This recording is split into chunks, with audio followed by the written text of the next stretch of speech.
अरे पाग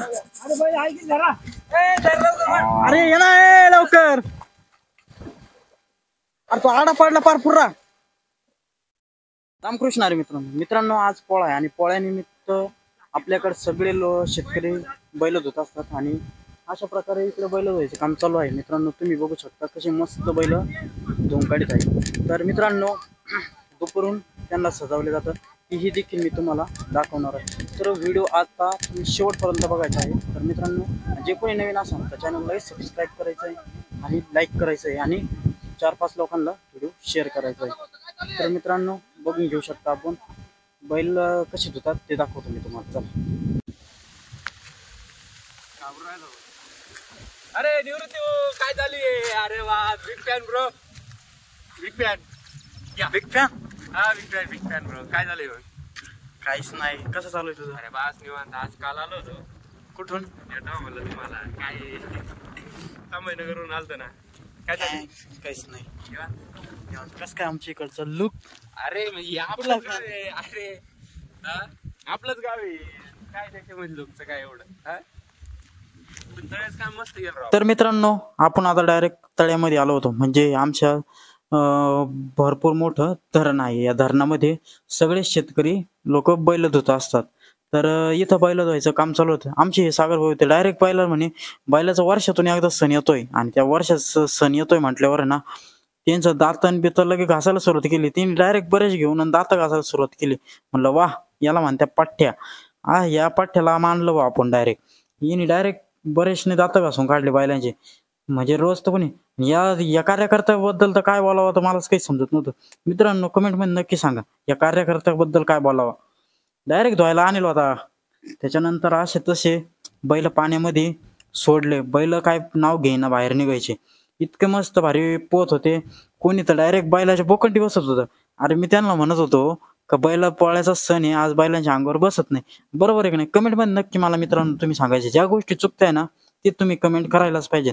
शेतकऱ्याचा अधिकार आहे कमेंट करायचा आणि तुमचा बी अधिकार आहे.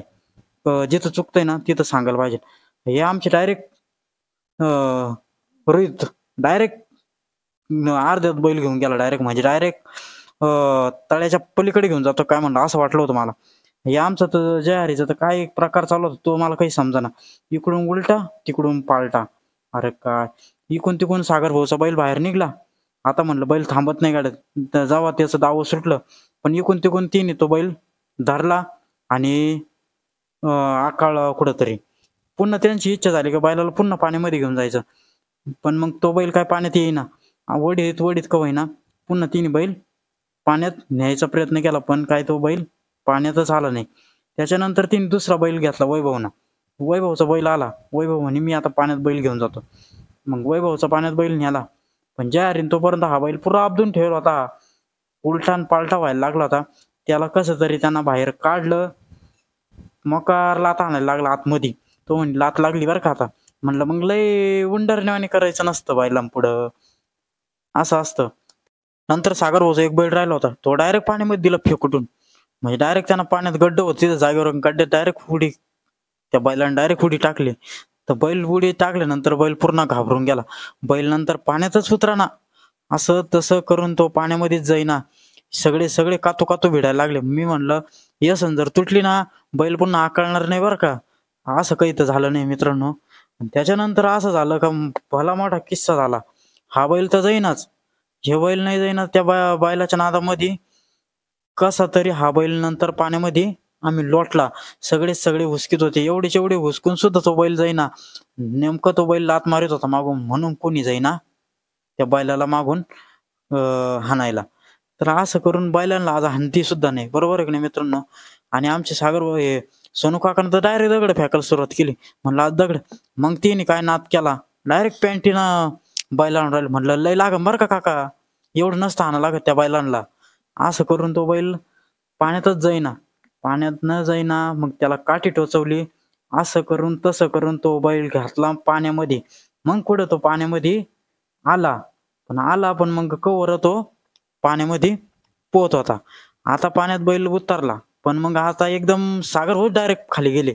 सागर भाऊ म्हणे बैलाच्या आधी मीच खाली गेलो. असे तसं करून सागर भाऊ वर आले. वर आल्यानंतर तो बैल मग पाण्यामध्ये चालायला लागला. मस्तपैकी तो पाण्यात जर जायला लागला मग सागर भाऊन त्याला धुवून काढ आणि त्याच्यात या जयारीच्या बैला कोऱ्याला पायाला लागलं.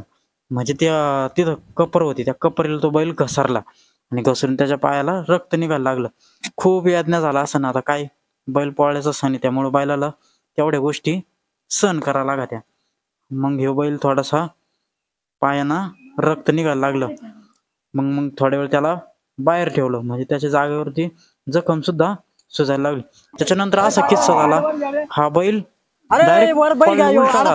उलटा झाल्यानंतर अशी अवस्था झाली आमची बेकार. तो जो व्हिडिओ तुम्ही पूर्ण बघा. गड्डा आहे पुढं. अरे ते आड पुढं राहिलं बैल. अरे पाग. अरे ये ना लवकर. अरे तो आडा पडला पार पुरा.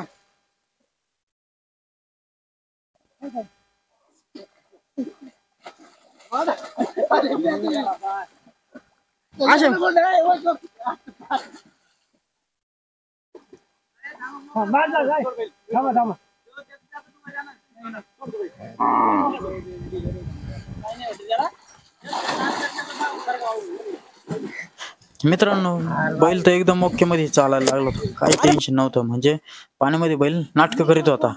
पण मग इकडं आमचे सगळ्यांचेच बैल धुवायचं काम मस्त चालू होतं. कोणी साबण लावित होतं तर कोणी शॅम्पू लावित होतं तर कोणी बरेचना बैल घसूनच काढत होतं डायरेक्ट. याला म्हणलं चांगली व्यवस्थित घसून काढ रे भाऊ, बैलांचा वर्षातून येणारा सण आहे. तो म्हणे भाऊ नाद नाही करायचा, डायरेक्ट ढवळे बैल काळे बैल डायरेक्ट ढवळे करतो म्हणे. म्हणलं असं नको करू, काळ्याला काळच राहू दे म्हणे. नाही नाही, काळा बैल डायरेक्ट आपण आता ढवळाच करणार, त्याला शॅम्पू लावू, केनिक प्लस लावू. म्हणजे केनिक प्लस ना डायरेक्ट एकदम ओके मध्ये बैल निघाले.